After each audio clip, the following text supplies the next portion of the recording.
yang mana telah memberikan kita beribu-ribu nikmat, di antaranya nikmat kesehatan sehingga kita dapat berkumpul di ruangan yang kita cintai ini. Langkah yang kedua, salawat bertangkaikan salam junjungan Nabi besar Muhammad SAW yang berlapaskan Allahumma sholli ala sayyidina Muhammad. Yang saya hormati dosen pengampu Ibu Rifka Fatmawati Putih, MPSI, psikolog, dan yang saya sayangi saudara-saudari sekalian. Untuk mempersingkat waktu, kita akan mendengarkan presentasi dari saudara-saudari kita. Pemateri pertama ialah Rizka Fauzia.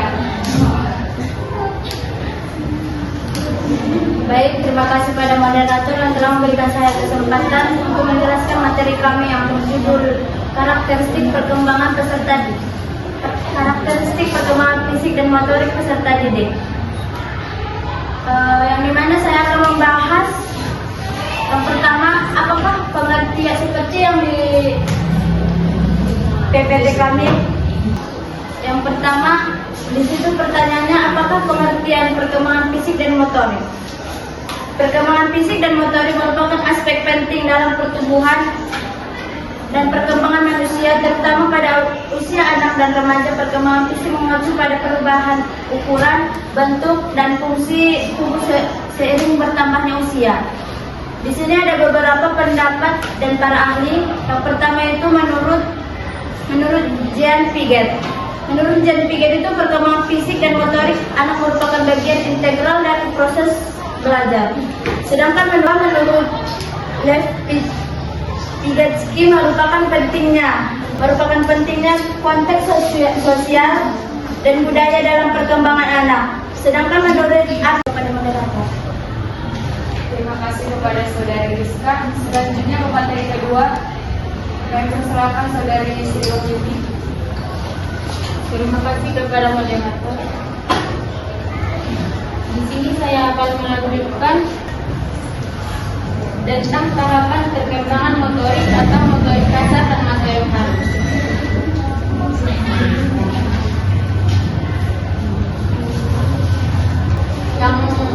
Yang pertama yaitu tahapan neonatus 0 sampai 1 bulan. Pada tahapan ini, bayi baru lahir memiliki refleks dasar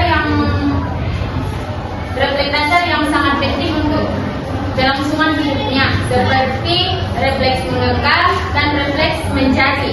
Dan dia juga menunjukkan bahwa dia sudah bisa mengangkat kepala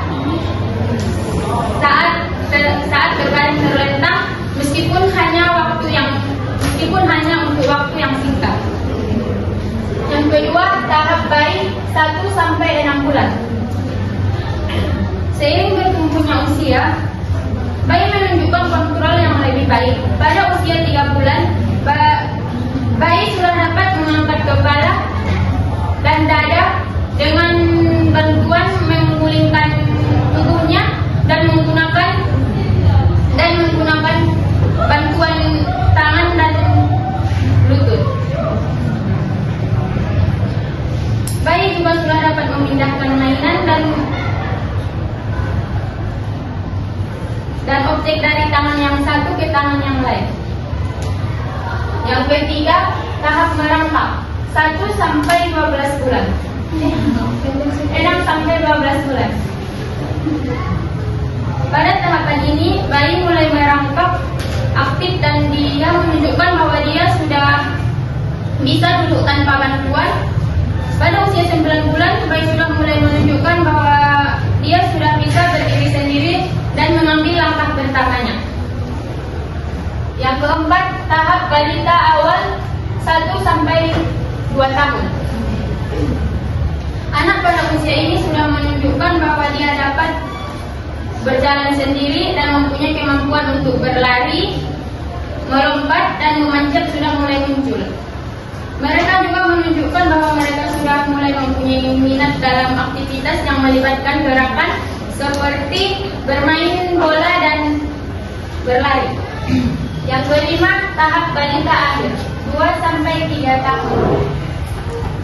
Pada tahap ini anak sudah semakin mahir dan dalam keterampilan motorik kasar.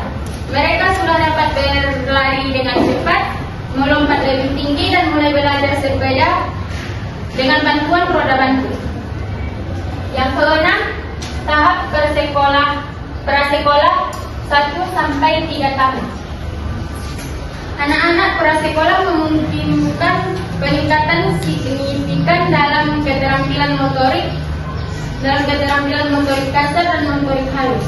Mereka sudah bisa melompat dengan satu kaki, berlari dengan kecepatan tinggi, dan mereka sudah bisa bersepeda tanpa roda bantu.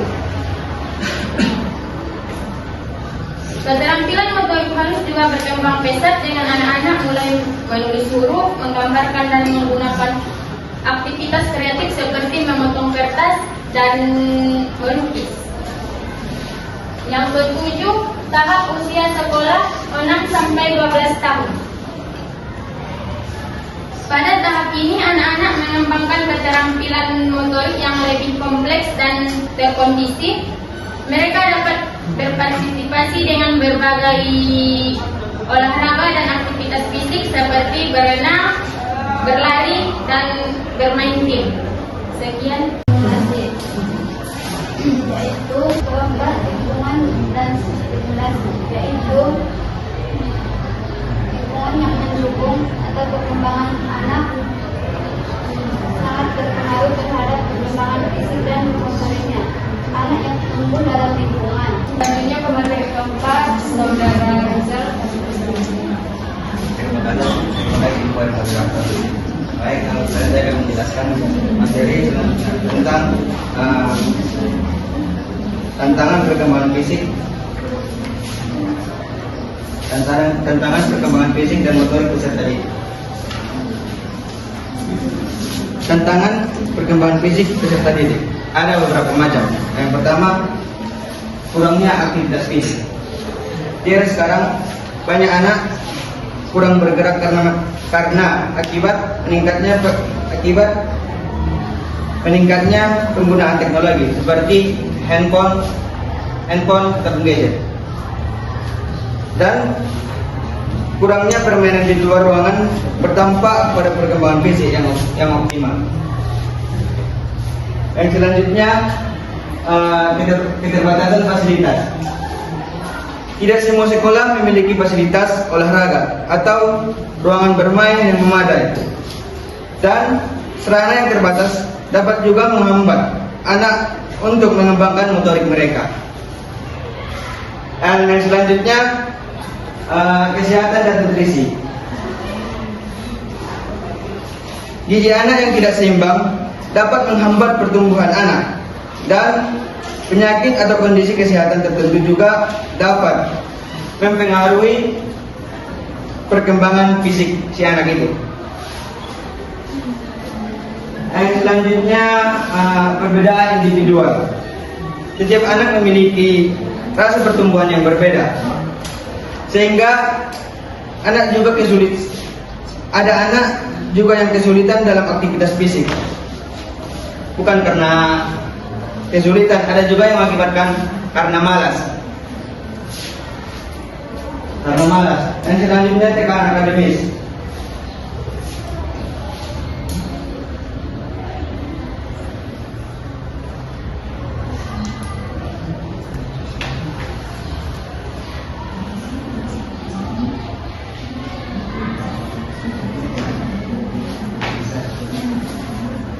Maaf, saya akan lanjutkan tentang lingkungan sosial.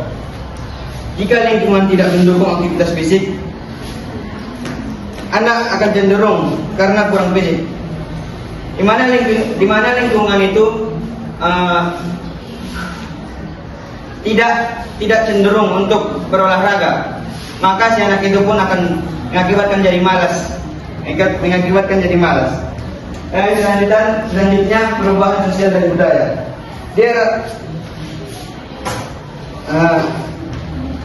Gaya hidup modern membuat anak lebih banyak menghabiskan waktu di dalam ruangan dibandingkan